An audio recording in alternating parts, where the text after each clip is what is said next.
Nicole Chin attended meetings at Kong Tower every quarter as Ji-hoon's personal assistant. 31 years old. Invisible to the board members. Just another woman standing quietly behind a powerful man. Nobody knew she had memorized every number. Ji-hoon, brilliant and ruthless, had never bothered to hide his accounts in front of her. She was furniture to him, decorative, silent, present. So Nicole had listened. And watched. And waited. Now she was carrying his child, and he was about to replace her with a Shanghai investor's daughter. He had no idea what she'd built in the silence he gave her. She'd stood in this penthouse office exactly 47 times. Ji-hoon Park, 38, composed, devastating in a dark suit, had never once looked directly at her when other men were in the room. His head of security, Marcus, spoke Cantonese on calls he thought were private. Nicole's mother had been from Hong Kong. At 6:02 p.m. on a Thursday, she heard Marcus confirm a name. A judge's name. The same judge overseeing Ji-hoon's upcoming criminal inquiry. And she understood exactly what was about to disappear. 5:45 p.m. 15 minutes before Nicole walked through that door. Ji-hoon stood at the floor-to-ceiling glass of the 20th floor, looking down at the city grid below, a city he'd remade in his image, block by block, deal by deal. 38 years old. Self-made. Surgical. He had built his empire on a single principle: people were variables, not constants. You use them, optimize them, and when they stopped producing value, you remove them from the equation. No exceptions. His phone vibrated. Chin, his driver. Car confirmed for 6:15, sir. Ji-hoon checked his watch. 5:46, right on schedule. He lived by schedule. Schedule was control. Control was survival. His head of security, Marcus, appeared in the doorway, 2 guards flanking him like brackets. The Shanghai arrangement is finalized, sir. Miss Lin's family has confirmed the formal dinner. Ji-hoon didn't look up from the city. And the other matter? A pause. Handled. She'll be compensated. Quietly. The other matter. That was Nicole now. 14 months. A pregnancy she'd told him about 3 days ago, her voice steady in a way that had briefly made him uncomfortable before he categorized the discomfort and moved past it. Good, he said. Make sure there are no complications. Marcus left without another word. Ji-hoon straightened his collar. Felt something, a subtle pull at the fabric near his throat. He ignored it. He had a dinner to prepare for. He had an empire to protect. He had no idea the door behind him was about to open, and the woman he dismissed as furniture was about to show him everything she'd built in his silence. Nicole had learned to make herself small long before Ji-hoon Park ever looked through her. It started the first night he brought her to the tower, a Tuesday, the city lights bleeding orange through the glass, when one of his associates had leaned across the dinner table and asked Ji-hoon, without looking at her, "Is she staying?" Ji-hoon had answered by reaching for his wine. That was all. No introduction. No name. She had her answer. So she became the room. She sat in the corner during the late meetings and let her eyes go soft, the way her mother had taught her to seem uninterested. The best listeners always look bored, Nicole, and she listened to men who believed their money made them invisible to consequences. She heard investment figures that never appeared in any public filing. She heard names attached to debts that would never appear in court. She heard Ji-hoon's voice shift, 2 degrees colder, a fraction slower, whenever someone mentioned the Huang family, and she filed that away without blinking. She learned his schedule before he knew she'd noticed it. 5:50 departure, always. Black car, always. The same route, the same driver, the same silence that he wore like a second suit. She learned that he checked his left cuff link when he was deciding whether to trust someone, a small, almost imperceptible gesture, the knuckle of his thumb grazing the gold edge, and that he only did it once before he made his decision. There was no second consideration. That was the kind of man he was. She learned that Marcus, the security chief, reported to someone above Ji-hoon, though Ji-hoon didn't know that yet. She learned that the dragon tattoo on Ji-hoon's neck and chest, the one he kept hidden beneath fitted collars and controlled posture, was not decorative. She'd seen it once, early, when he'd been careless. She had said nothing. She had simply noted that he pulled his collar higher in every meeting that followed, as if proximity to power made him aware of what it cost him, and she catalogued that shame like a pressed flower. Carefully. For later. For 14 months, she carried glasses of water that no one thanked her for. She stood outside conference rooms holding his phone while men made decisions about cities, about buildings, about people, and she was backdrop, wallpaper, the girl Jihoon keeps around, and she let them believe it completely. The pregnancy had not been planned. But when the test came back positive and she sat alone on the bathroom tile at 6 a.m., her first feeling was not fear. It was clarity. The kind that arrives only when something you've been circling finally lands. She had 14 months of leverage sitting in her memory like a library. Figures. Names. Dates. One photograph she'd taken on a Thursday evening of a document left carelessly on a glass table, a document connecting Jihoon's foundation to a bribery arrangement that would dismantle everything he'd built.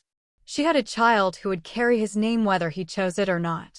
And she had learned, from watching him for over a year, that Jihoon Park had one real vulnerability beneath all the precision and cold calculation.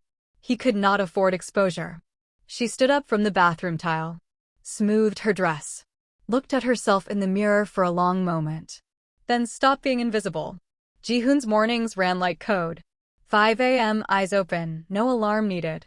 His body had been trained out of the luxury of oversleeping years ago, somewhere between his first hostile takeover and his third. 5:05, black coffee, no sugar, standing at the kitchen island, reviewing overnight reports on his tablet. 5:40, 40 minutes in the building's private gym, precise, joyless, efficient. 7 o'clock, showered, dressed, in the car. 7:22, at his desk on the 20th floor, the city still gray and half awake below him while he was already 2 decisions ahead of everyone else. He had no patience for mornings that didn't move. Nicole had learned this in the first week. She had also learned that he took his second coffee at 10:15, that he rolled his left shoulder twice before delivering bad news, that he always paused, just one beat too long, before signing documents he found distasteful but necessary. She had learned the architecture of him the way water learns the shape of stone. Quietly. Persistently. Without announcement. He had learned almost nothing about her.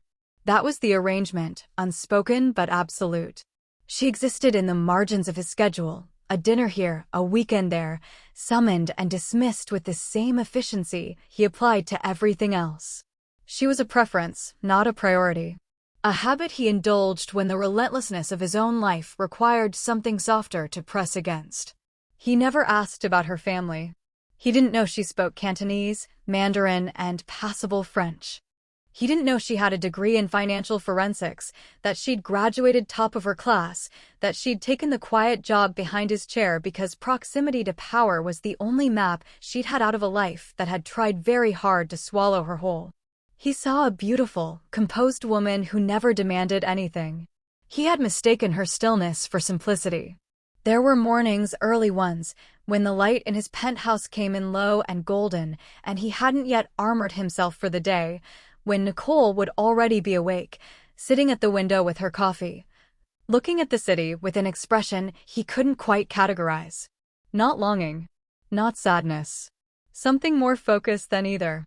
He would notice it for a fraction of a second, feel the faint friction of something he didn't have language for, and then his phone would buzz and the moment would dissolve. He never asked what she was thinking. She was thinking about the numbers. She was thinking about the shell company registered in the Cayman Islands that his CFO referenced in a call she wasn't supposed to have heard. She was thinking about the judge's name Marcus had confirmed last Thursday and the wire transfer amount that preceded it by 48 hours. She was thinking about her child, still only a quiet fact inside her body, unknown to everyone but herself and one doctor, and what kind of world she was going to have to build to keep it safe. Jihoon lived on one frequency, sharp, singular, relentless. Nicole had learned to operate on all the frequencies he ignored. That was the thing about being treated like furniture. People forgot to lower their voices. They forgot to close their laptops. They forgot that silence wasn't the same as absence, and stillness wasn't the same as surrender. Ji-hoon checked his watch. 7:22 a.m. Right on schedule. Downstairs, Nicole opened her notebook and wrote down another number. Nicole had rehearsed the words 11 times in the mirror that morning. Not because she was nervous. Because she needed to watch her own face when she said them, needed to make sure nothing leaked through. No trembling. No hope. No asking for anything. She told him at 7:14 a.m. before his first call. Ji-hoon was at his desk, jacket already on, coffee untouched and cooling at his elbow the way it always did, ordered out of habit, never out of need. He was reading something on his tablet, and he didn't look up when she walked in. He rarely did anymore. "I'm pregnant." 3 seconds of silence. He set the tablet down. Looked at her, really looked, the way he only did when something required recalculating. His eyes moved over her face the way they moved over a contract, searching for the clause that changed the terms. "How far?" 9 weeks. Another silence. Shorter this time. "I'll have Chen send you the clinic information." That was it. No shift in his posture. No change in his breathing. He picked the tablet back up, and Nicole stood there for a moment, just a moment, watching the back of his hand, the silver of his watch, the complete and total absence of anything that resembled feeling. Then she left.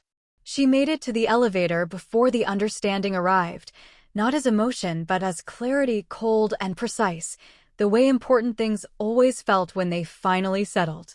He wasn't going to reconsider. There was no version of this where he reconsidered. She had spent 14 months telling herself there was a version, some future negotiation, some slow-building recognition, and she saw now, with a certainty that was almost peaceful, that she had been wrong. He would hand her a check and a clinic address and move on to Shanghai without breaking his schedule. And if she pushed back, she wouldn't just lose. She'd disappear. Quietly, the way Marcus handled things. The elevator opened. She stepped in and watched the doors close, and in the silver reflection, she studied her own face. She looked calm. She looked like furniture. She thought about her mother, who had always said the most dangerous women were the ones who knew how to be patient. She thought about the files she'd photographed on his second laptop, the one he left open because she was never supposed to be paying attention. The account numbers. The names. The routing structures that connected 3 legitimate foundations to 4 illegal ones. Evidence that had been sitting in an encrypted folder on a cloud drive for 8 months, waiting for a reason. She had told herself it was insurance. Passive. Just in case. She understood now that she had always known this day would come, and that some part of her had been preparing for it long before she was ready to admit it.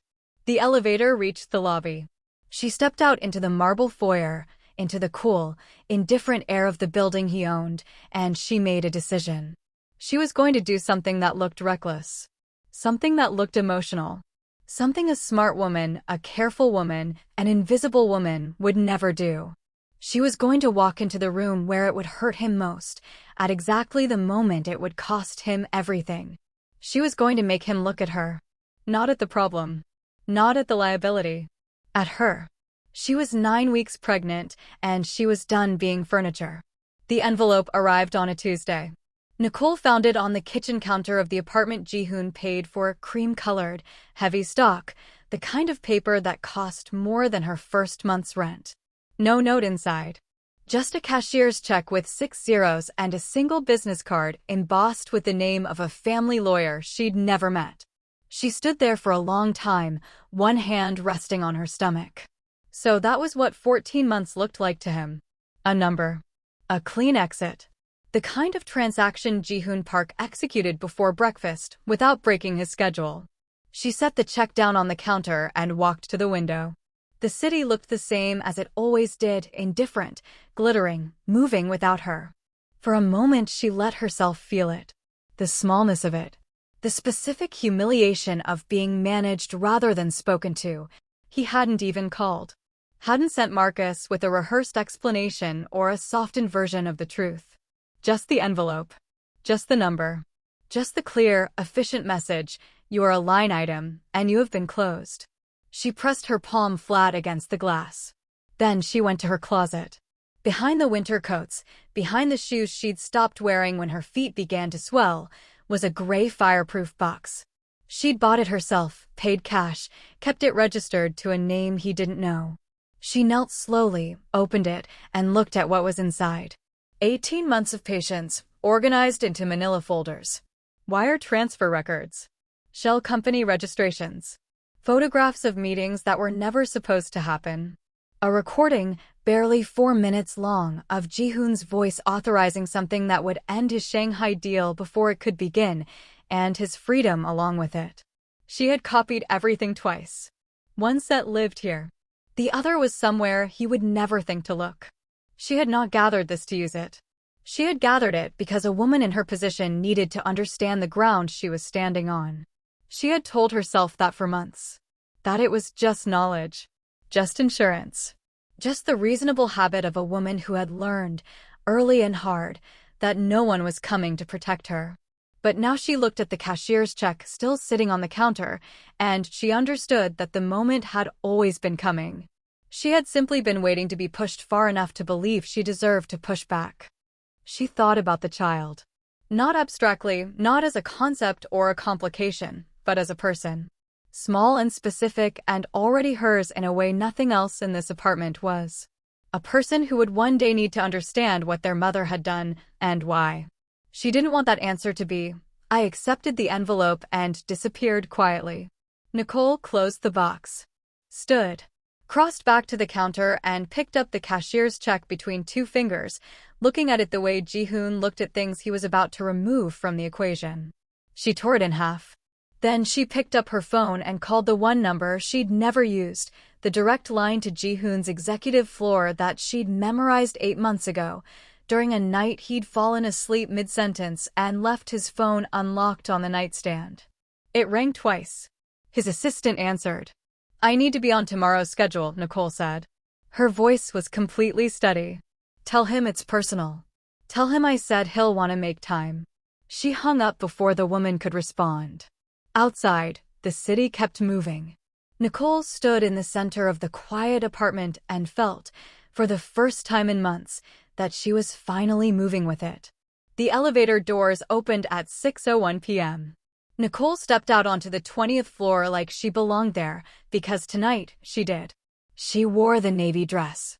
The one Ji-hoon had bought her in Singapore, the one that made her look elegant and unthreatening and easy to underestimate. She'd chosen it deliberately. Her hair was pinned up, neat and composed, every detail calibrated. The only thing she hadn't been able to control was the slight swell of her stomach beneath the fabric, 4 months now, visible if you knew to look. She knew exactly what she looked like walking in here. Good. The first person to see her was Naomi. Ji-hoon's personal secretary stood at the reception desk outside the penthouse suite, a tablet in one hand and a stack of documents in the other, already mid-sentence into a phone call. She stopped talking the moment Nicole rounded the corner. Her eyes dropped to Nicole's stomach, then back to her face. Her hand came up instinctively, covering her mouth, not in greeting. In shock. Nicole held her gaze for exactly 1 second and kept walking. "Miss Chin," Naomi's voice came out strangled, barely a whisper. "You can't, he's in a meeting, there are people in there, you can't just." "I know," Nicole said quietly. She didn't slow down. The 2 guards stationed at the double doors clocked her at the same moment. The taller one, Marcus's man, she recognized him, stepped forward with his hand already raised, already forming the word stop, turn around, this floor is restricted. Nicole reached into her bag. Not for a weapon.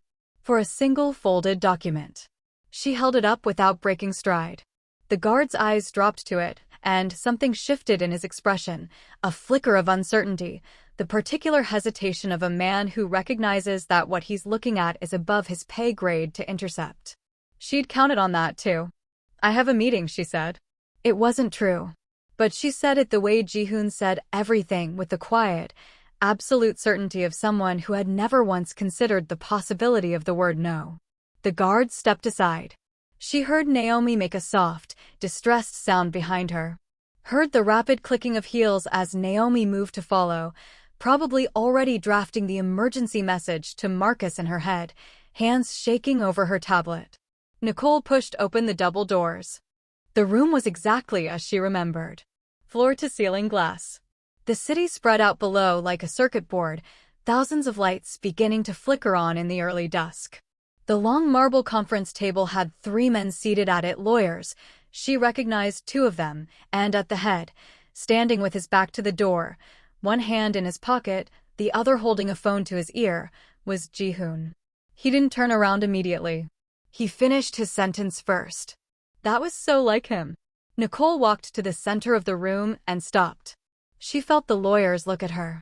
Felt the confusion move through the room like a current. Who is she? Why is she here? Why isn't someone removing her? And she stood completely still inside it, letting it settle. Then Ji-hoon turned. For the first time in 14 months, he looked at her. Really looked. His expression didn't break. It never did. But she watched his eyes drop, briefly, to her stomach, and then back to her face, and she saw the exact moment his carefully constructed schedule shattered. She smiled. Small. Controlled. Now we begin. The boardroom went silent the moment Nicole walked in. Not the polite silence of a meeting pausing for a latecomer. The airless, crystalline silence of a room full of powerful men suddenly uncertain of the rules. Ji-hoon was mid-sentence at the head of the table, something about Q4 projections, something about Shanghai, when he saw her. His jaw didn't drop. Men like Ji-hoon didn't allow their jaws to drop. But something behind his eyes shifted, a hairline fracture in the composed surface, there and gone in under a second. Naomi, his personal secretary, stood near the side wall with her tablet. Nicole watched the woman's hand freeze over the screen. Watched her mouth open slightly. Naomi was smart, the smartest person in this building, Nicole had always thought, besides herself, and smart people recognized pivots before they happened. This was a pivot. Nicole. Ji-hoon's voice was controlled. Quiet in the way that meant dangerous. This meeting is closed. I know. She kept walking. 2 of Marcus's men stepped forward from the corners of the room. Nicole didn't stop. She had calculated this. She had calculated him. Every reaction, every threshold, every line he wouldn't cross in front of witnesses who still had loyalty he needed. Miss Chin, Marcus started. Sit down, Marcus. Her voice came out calm, almost gentle. You really don't want to be part of this next part. Something in her tone, the certainty of it, the absence of fear, made him hesitate. That half-second was all she needed. She reached Ji-hoon. He was standing now, the chair pushed back. His full height meant to diminish her. It didn't. She was close enough to smell his cologne, close enough to see the tension wire-tight across his shoulders, and she reached up, slowly, deliberately, giving him every opportunity to understand what was happening, and took hold of his collar. Nicole, a warning. Low.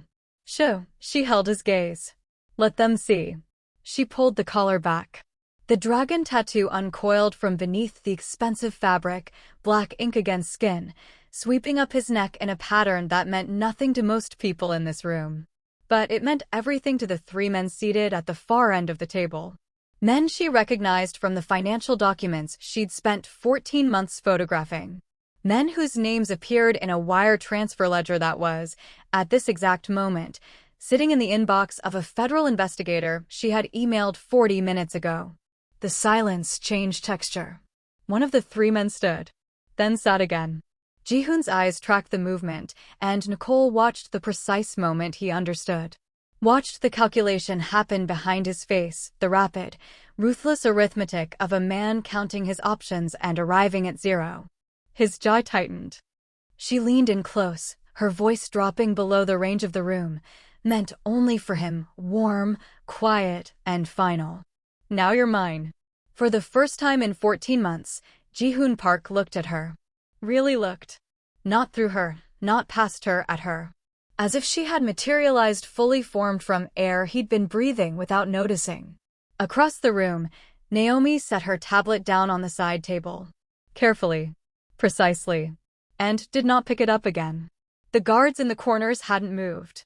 Nobody moved.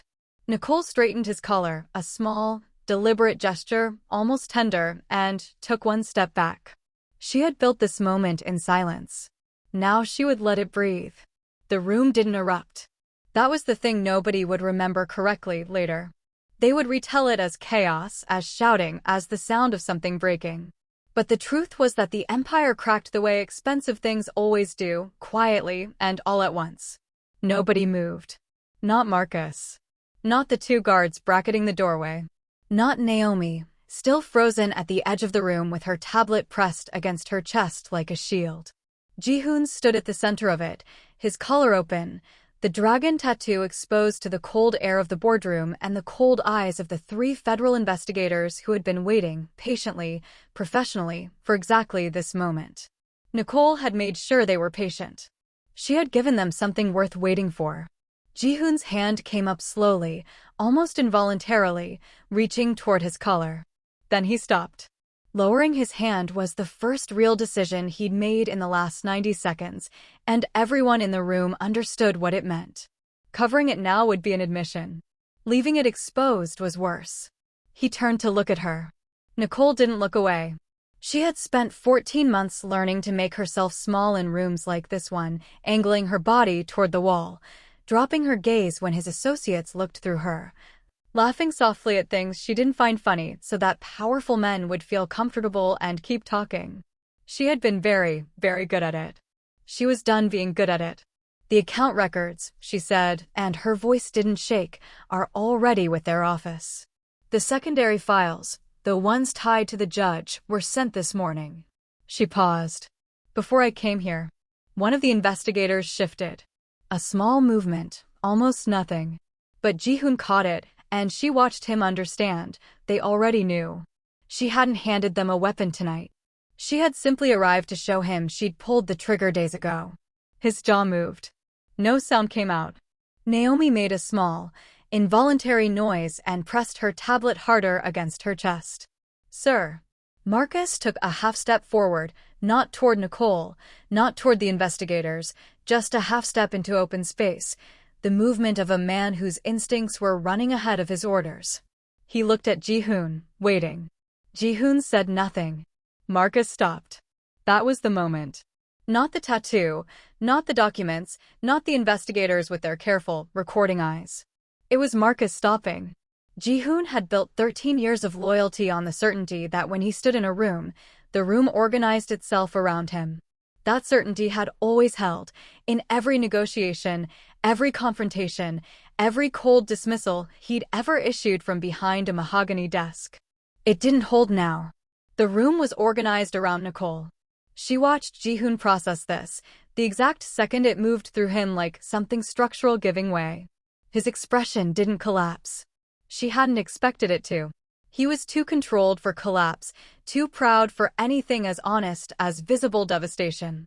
Instead, something behind his eyes simply went very still, the way a city goes still in the seconds between the tremor and the understanding that it was real. He looked at her, really looked, the way he had never once bothered to look in 14 months, and she held his gaze without softening it. Nobody moves, she said quietly, until I say so. It wasn't a threat. It was already true. Ji-hoon signed the first document at 11:14 p.m. He didn't look at Nicole when he did it. He looked at the pen, the same gold-tipped pen he'd used to close 100 deals, dismantle a dozen competitors, and quietly erase the names of people who'd made the mistake of underestimating him. His hand moved across the paper with the same practiced precision it always had. But his jaw was tight. And Nicole noticed. She noticed everything now. That was the point.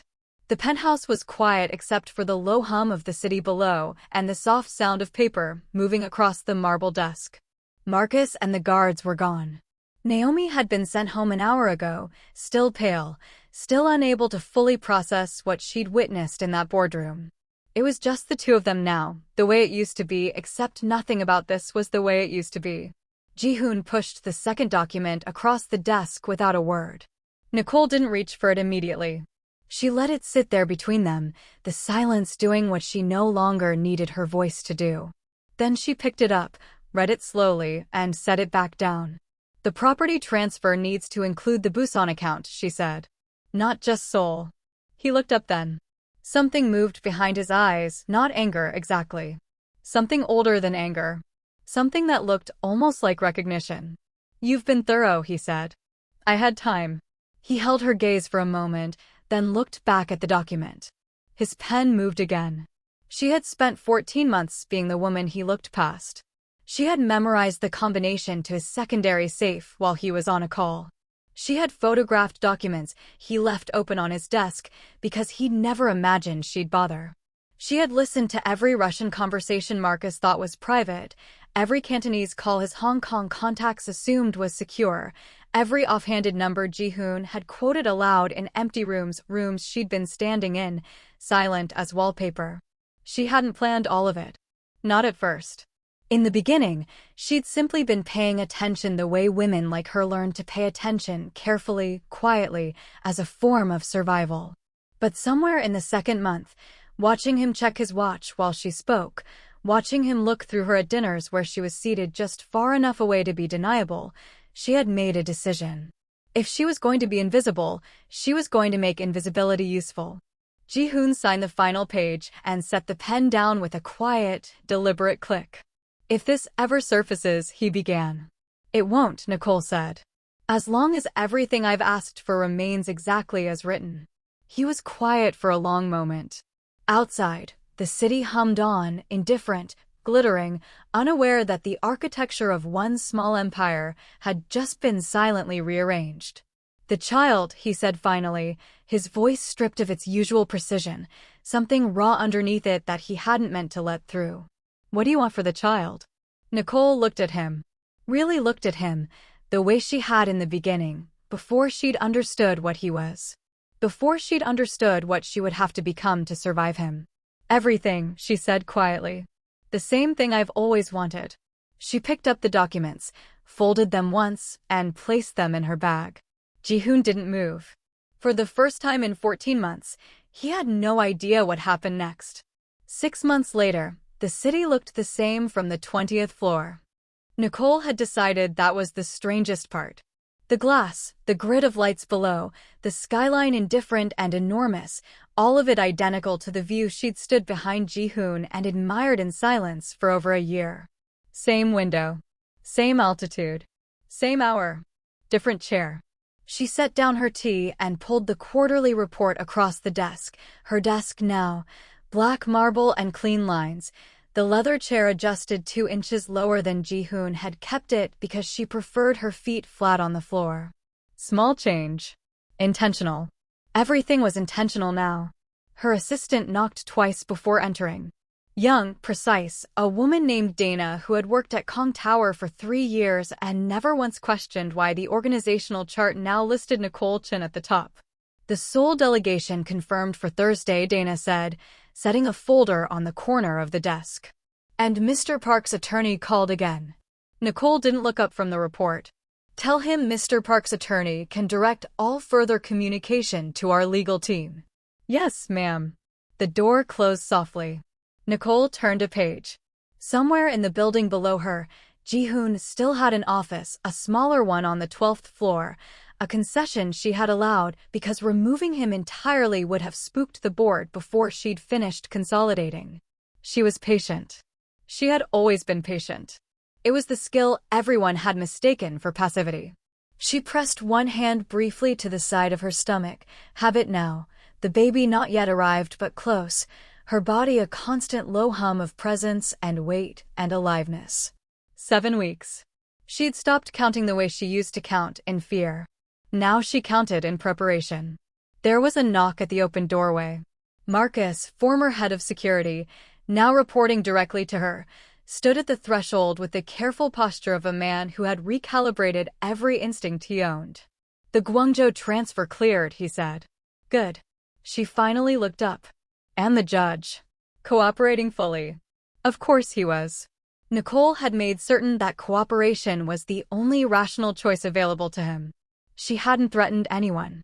She had simply made the architecture of consequences so clear, so structurally sound, that no intelligent person could look at it and choose differently. That was the thing about leverage. When it was built well, you rarely had to use it. Its existence was enough. "That's all," she said. Marcus nodded and withdrew. Nicole stood slowly, one hand on the desk for a brief moment of balance, and walked to the window. The city spread out below her, indifferent as ever, thousands of lights beginning to blink on as the afternoon bled toward evening. Somewhere down there, in restaurants and boardrooms and cars moving through traffic, people were making decisions about power, who had it, who wanted it, how to keep it. She thought about the woman who had stood in this room 47 times and been treated like part of the furniture, who had learned the language of silence because silence was the only room she'd been given. She had simply moved into a larger one. Her phone buzzed. Dana again. Thursday's agenda is ready when you are. Nicole looked at the city one more moment, then turned back to the desk. She had an empire to run. If you enjoyed this video, subscribe to our channel to get more videos like this.